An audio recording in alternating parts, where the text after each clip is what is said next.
Hello everyone. आज का topic है सूफीवाद।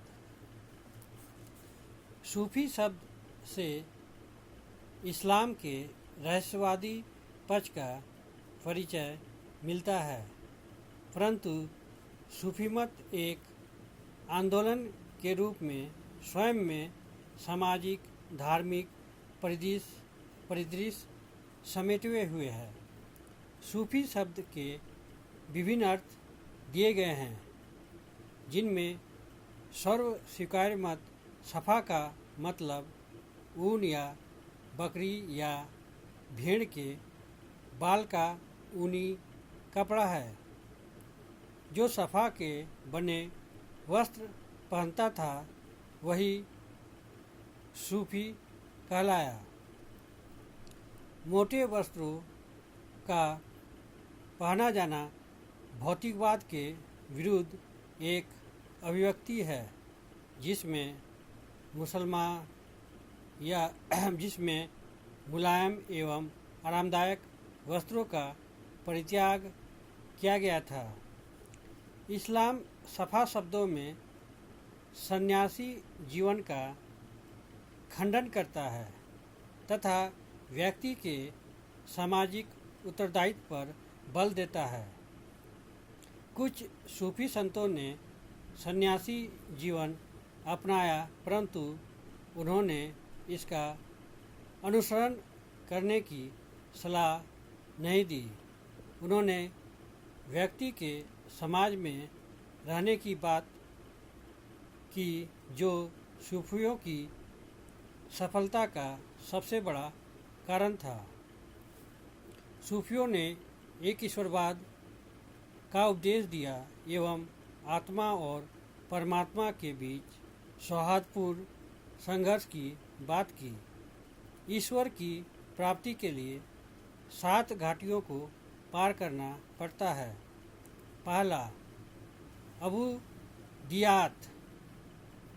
अबूदियात यहाँ साधक को समस्त सांसारिक वस्तुओं का परित्याग कर देना चाहिए। दूसरा, परम ज्योति का स्पर्श पाकर साधक अनंत घाटी में प्रवेश करता है। यहाँ से साधक का रहस्यवादी जीवन आरंभ होता है। तीसरा, यहाँ वह मारिफत की घाटी में प्रवेश करता है। इस घाटी में यात्री को सत्य का रहस्य ज्ञात हो जाता है। चौथा, अनासक्ति की घाटी। इसमें ईश्वरीय प्रेम से अभिभूत होना पड़ता है। पांचवा जो घाटी है वह है एकत्व की। यह आनंद की घाटी है। इनमें ईश्वरीय प्रेम से अभिभूत होना पड़ता है। छठा जो घाटी है वह कुतूहल तथा चकाचौंध की है। यहाँ साधक की अंतर्दृष्टि का पुनः लोप हो जाता है और वह अंधकार में फंसता प्रतीत होता है। सातवां जो घाटी है वह है हकीकत की। इसमें आत्मा का प्रेम के महासागर में विलयन हो जाता है। मानवीय प्रेम से ईश्वरीय प्रेम की ओर अग्रसर होना ही साधक का लक्ष्य है। इस लक्ष्य को प्राप्त करने में गुरु सहायता होता है। सूफी संतों के पद सोपान एवं उपवर्गों का निर्माण किया, जैसे कुतुब, औतत, अब्दल, नुजला, नकाब तथा एक विशेष पद स्थिति वाले संत को ओलिया कहा गया। संतों के कब्र की यात्रा तथा उर्स, चमत्कार, संगीत यानी समा रूमी द्वारा प्रारंभ किया गया आदि सूफी मत के आवश्यक अंग थे। इस्लाम में रहस्यवाद का अस्तित्व इसके उदय के साथ ही है। 9वीं सदी में इसने फारस में औपचारिक स्वरूप ग्रहण किया, जो तत्कालीन कठोर धार्मिक औपचारिकता एवं समृद्धि प्रदर्शन तथा नैतिक पतन के विरुद्ध एक प्रतिक्रिया थी। ये सब दुर्गुण मुस्लिम साम्राज्य की स्थापना के बाद प्रारंभ हुए थे। मंसूर हल्लाज पहला सूफी संत था जिसने स्वयं को अनहलक घोषित किया। अल गजाली ने सूफी मत को मुस्लिम जगत में सम्मानीय स्थान प्राप्त करवाया। जलालुद्दीन रूमी और फरीउद्दीन अतार ने सूफी मत को आरोपों एवं उलेमाओं के अत्याचारों से मुक्त किया। इब्न उल अरबी ने वहदत उल वजूद का सिद्धांत प्रतिपादित किया। रबिया एक महत्वपूर्ण सूफी साधिका थी। उस समय सूफी 12 सिलसिलों में बटे थे। प्रत्येक सिलसिले का नेता एक प्रमुख रहस्यवादी होता था जो अपने शिष्यों के साथ खानखा मतलब होता है आश्रम में रहता था। यह संपूर्ण व्यवस्था पीर मतलब होता है शिक्षक और मुरीद मतलब होता है शिष्य एवं प्रेम पर आधारित था। भारत पर मुसलमानों की विजय के साथ ही यहाँ सूफी मत का आगमन हुआ। भारत में मुस्लिम साम्राज्य की स्थापना के बाद पूरे विश्व के सूफी मध्य एशिया भारत आए। बाद में सूफियों ने भारतीय धर्म एवं दर्शन का तुलनात्मक अध्ययन किया। मियाँ मीर, दारा शिको, अबुल फजल और शेजी इस दृष्टिकोण वाले सूफी थे। 15वीं सदी में सूफी धर्म लोकप्रिय हो गया। इसके अनुसार सभी धर्मों के ईश्वर एक हैं। अकबर के पूर्व तक यही तौहीद वजूदी सूफियों का मुख्य आधार था। सूफियों में प्राणायाम, उपवास, तप आदि पर बल दिया जाता है। इन पर हिंदू योग एवं बौद्ध धर्म का प्रभाव था। भारत आगमन से पूर्व ही सूफियों ने इसे अपना लिया था। प्रकृति संबंधी विचार, आत्मा और ईश्वर के बीच संबंध, तत्व, पारस्परिक सहिष्णुता और समझ एवं मानवीय भावना जैसे तत्व सूफी एवं भक्ति दोनों आंदोलनों में पाए जाते हैं। सूफी सिलसिले मुख्यतः 2 वर्गों में विभाजित है। पहला बासरा अर्थात वे जो इस्लाम विधान को मानकर चलते हैं। दूसरा बेसरा अर्थात वे जो शरा से बंधे नहीं हैं। भारत में दोनों सिलसिले मिलते हैं। बासरा सिलसिले में से केवल 2 ही उत्तर भारत में अधिक प्रचलित हुए और 13वीं तथा 14वीं शताब्दी में उनके अनुयायियों की संख्या बढ़ी। ये 2 सिलसिले थे चिश्ती एवं सुराबादी। सुराबादी सिलसिले के सर्वाधिक प्रसिद्ध संत शेख शहाबुद्दीन सुराबादी और हमीदुद्दीन नागौरी हुए।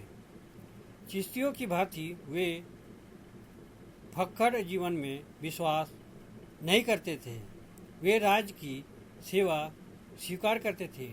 उनका कार्यक्षेत्र मुख्यतः पंजाब और मुल्तान रहा। चिश्ती सिलसिला मुख्य रूप से दिल्ली, पंजाब, राजस्थान तथा बाद में बंगाल एवं दक्कन में लोकप्रिय हुआ। ये कुछ मामलों में सुराबादियों से भिन्न थे। ये शरीयत, संगीत के प्रयोग पर कम बल देते थे राज एवं शासन से ये दूर रहते थे। चिश्ती सिलसिले की भारत में स्थापना ख्वाजा मोइनुद्दीन चिश्ती ने की थी। कुछ समय तक लाहौर एवं दिल्ली में रहने के बाद वे अजमेर में जाकर बस गए। मोइनुद्दीन इस्लाम की आध्यात्मिक एवं आकर्षक पक्ष का प्रतिनिधित्व करते थे। इन्होंने सहिष्णुता, उदारता, दान, संयम एवं सेवा का संदेश दिया। 1236 ईस्वी में अजमेर में इनकी मृत्यु हुई, जहां इनका प्रसिद्ध दरगाह है। इनके बाद के काल में चिश्तियों द्वारा राज के साथ संबंध के इनके प्रयास एवं वित्तीय अनियमितताओं से जुड़ने के कारण इनकी लोकप्रियता में कमी आई। चिश्ती संतों में सबसे प्रसिद्ध संत हुए निजामुद्दीन औलिया और नासरुद्दीन चिरागे दिल्ली। ये संत हिंदुओं सहित जनता के निम्न वर्गों के साथ मुक्त संबंध रखते थे। उनका जीवन बहुत पवित्र और सादा था। वे लोगों से हिंदी में बात करते थे। इन्होंने ईश्वरीय निकटता का आभास कराने के लिए क्षमा का प्रयोग किया। औलिया ने योग की प्राणायाम पद्धति भी अपनाई। 14वीं सदी में नासरुद्दीन चिरागे दिल्ली की मृत्यु के बाद चिश्ती दिल्ली में उतने प्रभावी नहीं रह गए। परिणाम स्वरूप वे इधर उधर फैल गए और पूर्वी तथा दक्षिणी भारत में अपना संदेश फैलाने लगे। भारत में इस्लाम की स्थापना की दृष्टि से सूफी मत ने कई दृष्टि से प्रभाव उत्पन्न किए। दिल्ली सल्तनत की स्थापना में सूफियों ने महत्वपूर्ण भूमिका का निर्वाह किया। नए जीते गए क्षेत्र में मुसलमानों के प्रति शत्रुतापूर्ण भावना को समाप्त करने में सूफियों ने महत्वपूर्ण भूमिका निभाई। सूफी मत राजनीति से दूर अपनी आध्यात्मिक संवेदना के कारण दोनों ध्रुवों के बीच संपर्क का साधन था। इसने एकरूपता के तत्व की स्थापना की एवं क्षेत्रीय तथा सांस्कृतिक विविधता के अनुरूप स्वयं को ढाला। हम देखते हैं कि विकास की इस प्रक्रिया में सूफी मत के सभी सिलसिलों ने इस्लाम की परिधि के अंदर रहकर कार्य किया एवं नए विजित क्षेत्रों में सामाजिक तनाव कम करने में मदद की। इन्होंने अहिंसक तरीके से धर्म परिवर्तन को प्रोत्साहन देकर भी मुसलमानों की संख्या में वृद्धि की। सूफियों ने इस्लाम एवं मुसलमानों के भारतीकरण की प्रक्रिया को और तेज किया। इन्होंने मुस्लिम युवकों के नैतिक चरित्र को ऊंचा उठाकर जीवन के प्रति चिंतनशील दृष्टिकोण अपनाने के लिए प्रेरित किया। समाज के शैक्षणिक प्रगति में सूफियों का योगदान उल्लेखनीय है। स्थानीय भाषाओं का विकास हुआ। संगीत के क्षेत्र में भी इनका योगदान उल्लेखनीय है। इनकी क्षमा के द्वारा ही लोक संगीत के रूप में कव्वाली का विकास हुआ। परंतु सर्वाधिक महत्वपूर्ण है हिंदुओं एवं मुसलमानों के बीच सांस्कृतिक संश्लेषण। इसने सुलह कुल की अपील की, जो अत्यंत मानवीय था। सामाजिक रूप से इन्होंने सरकार के आलोचक के रूप में दबाव समूह की तरह कार्य किया। आधुनिक शोध के अनुसार ताबीज की बिक्री द्वारा खानकाहों में काफ़ी धन इकट्ठा हो गया था। इससे इनका संबंध व्यापारियों से हुआ। यह व्यापार का प्रमुख मिलन केंद्र बन गया। कई बार इसने व्यापारियों को वित्तीय सहायता भी दी। खानकाह राजस्व संग्रह के प्रमुख केंद्र बन गए थे। हम कह सकते हैं कि सूफी मत ने एक रहस्यवादी आंदोलन के रूप में प्रारंभ होकर लंबी दूरी तय की। इस्लाम द्वारा नए जीते गए क्षेत्र में यानी भारत में इसने सांस्कृतिक सम्मिश्रण द्वारा सामाजिक तनाव को कम करके सौहार्दपूर्ण वातावरण का निर्माण किया। अजमेर में ख्वाजा मोइनुद्दीन चिश्ती का दरगाह इसका उदाहरण प्रस्तुत करता है, जहां सभी धर्मों के लोग जाते हैं। इन्हीं शब्दों के साथ मैं इस टॉपिक को यहीं विराम देता हूँ। अगर आप लोग को इस टॉपिक से संबंधित कोई भी प्रश्न पूछना हो तो आप कमेंट बॉक्स में जाके अपना सवाल पूछ सकते हैं। Thank you. जय हिंद।